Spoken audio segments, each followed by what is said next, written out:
Ladies and gentlemen, welcome to Ringside Cinema.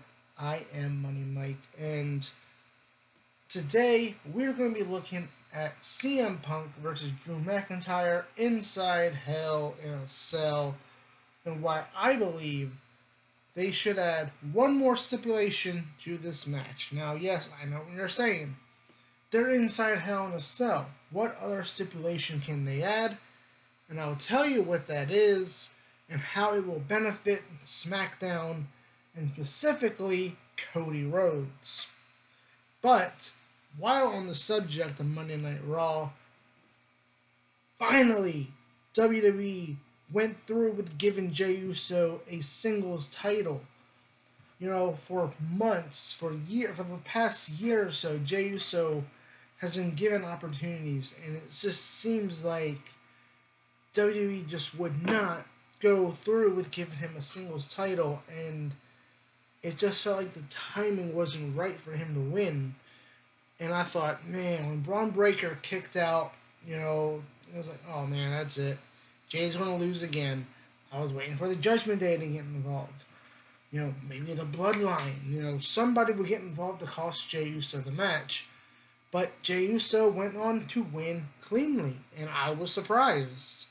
I think a lot of people were, especially because in the Triple H era, we are looking at long title reigns. So maybe Rikishi's complaining to Triple H got to him. I don't know.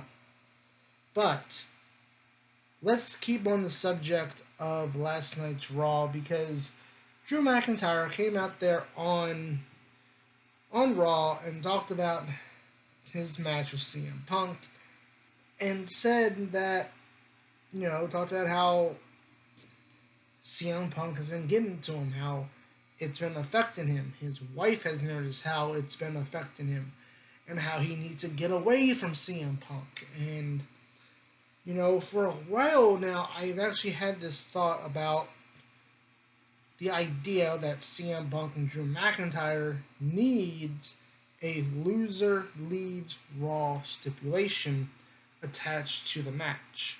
Because these guys have been feuding for pretty much a year at this point, going back to January, the Royal Rumble and everything. And to me, obviously, there is that whole triple threat match that I think a lot of fans still want to see between Seth Rollins, Drew McIntyre, and CM Punk. But at the same time, this feud has gone on for so long.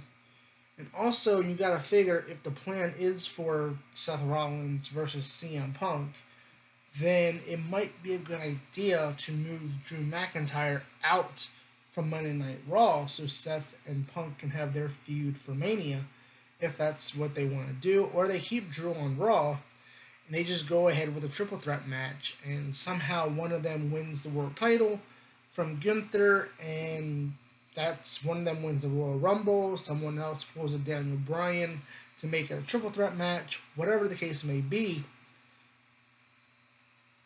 But at the same time, like I said, this has been going on for quite a while, and I think, one of my last videos I talked about, Cody Rhodes being dragged down by the Bloodline storyline, and we're seeing it again. I might make do an updated video about that, given what we've seen last week on SmackDown with Cody Rhodes and Roman Reigns, and them being tag team partners. Which, man, I gotta tell y'all, them doing that promo in the stadium last week, man, it makes me kind of miss the pandemic era a little bit because, when you take wrestling out of the ring, outside of the normal elements of wrestling, it can be pretty cool. And it was a pretty cool shot of, Cody and Roman at the football field.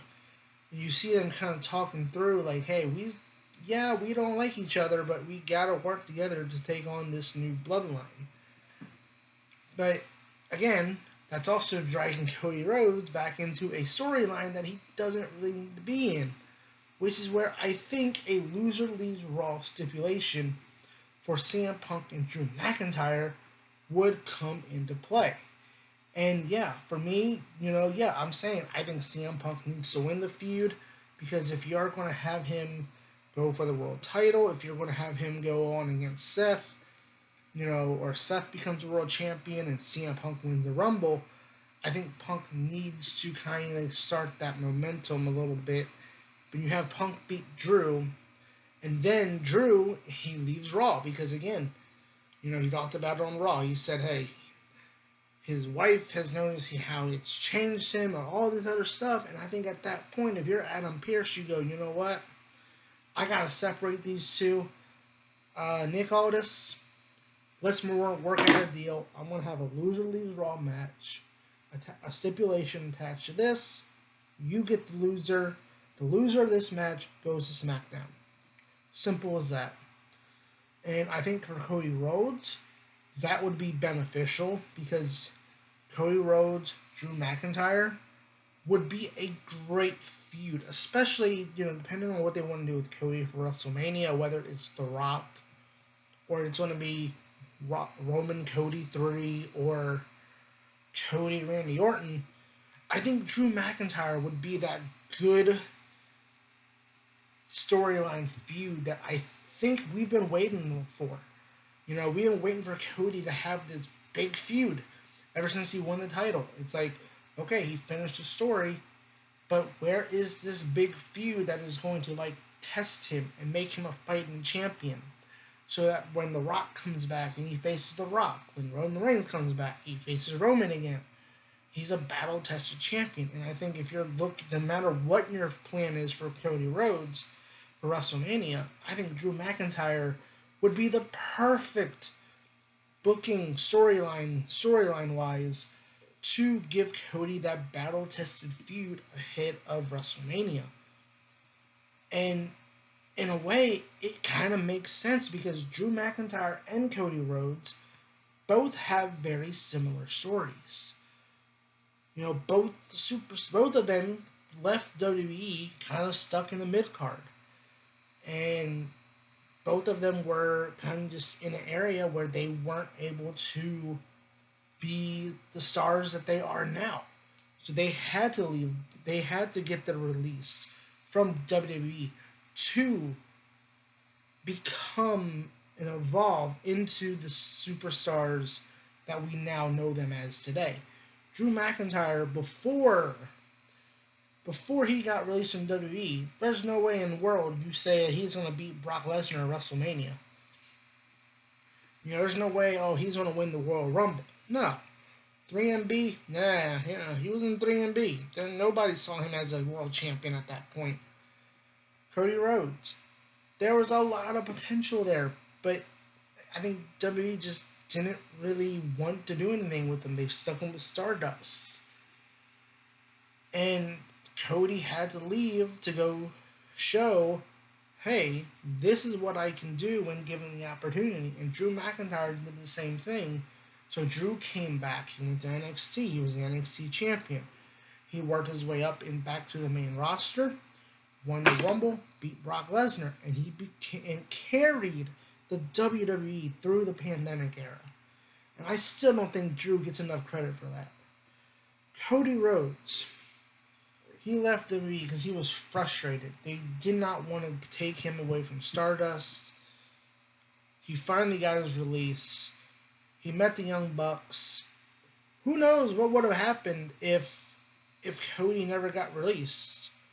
Or if WWE actually went through with Cody Rhodes, because if he doesn't get released, does AEW even happen? Literally, you can look back at Cody Rhodes being released, going on the independent run that he did, going to Ring of Honor, meeting the Young Bucks, meeting Kenny Omega, eventually meeting with Tony Khan. All of that led to the creation of AEW. Something that probably would not be around today if Cody Rhodes doesn't get released from WWE. So Cody Rhodes, Drew McIntyre, these two have a perfect storyline feud because they both went through the same situation. And also, you also have the same scenario you had back at WrestleMania, when Drew McIntyre was telling Seth Rollins, hey, don't worry about the bloodline. You have to worry about me. Stop worrying about them. Same thing here with Cody Rhodes. So it's like, hey, Cody, stop worrying about the bloodline. Why are you teaming with Roman? There's a lot of similarities from Drew's and Seth's feud that he can use to be like, hey, Cody, why are you worrying about the bloodline? And I'm here to tell you you should be worried about me instead. Like, literally, to me, this is a perfect feud. Now, I know there's some people that say, man, maybe Drew McIntyre should win a Hell in a Cell. Okay. Well, hell, even CM Punk and Cody Rhodes would be a good storyline. Hell, at this point, I wouldn't even mind a CM Punk heel turn, and you turn CM Punk heel against Cody Rhodes, especially if you're not going to do it with Kevin Owens. And yeah, I still feel like Randy Orton is going to turn heel on Cody to set up a WrestleMania feud, because I still think that might be the WrestleMania feud. But it's one of those things where you could turn CM Punk heel for the very same reason that Drew McIntyre, essentially did with Seth, was like, Cody, you know, stop worrying about the bloodline, and you're worried about all this other stuff, and same thing. You get what I'm saying. But the point is, no matter what happens at Hell in a Cell, I do think having a loser leaves Raw stipulation would benefit not only SmackDown, not only Cody Rhodes, but it would benefit CM Punk, Drew McIntyre, as they would be able to kind of move on to different stories. And CM Punk, he can maybe, Jey Uso's now the Intercontinental Champion, but, I thought maybe you could have Punk go against Braun Breaker. You could have Punk go in there against Gunther for the world title if Sami Zayn doesn't get it, or after Gunther beats Sami Zayn.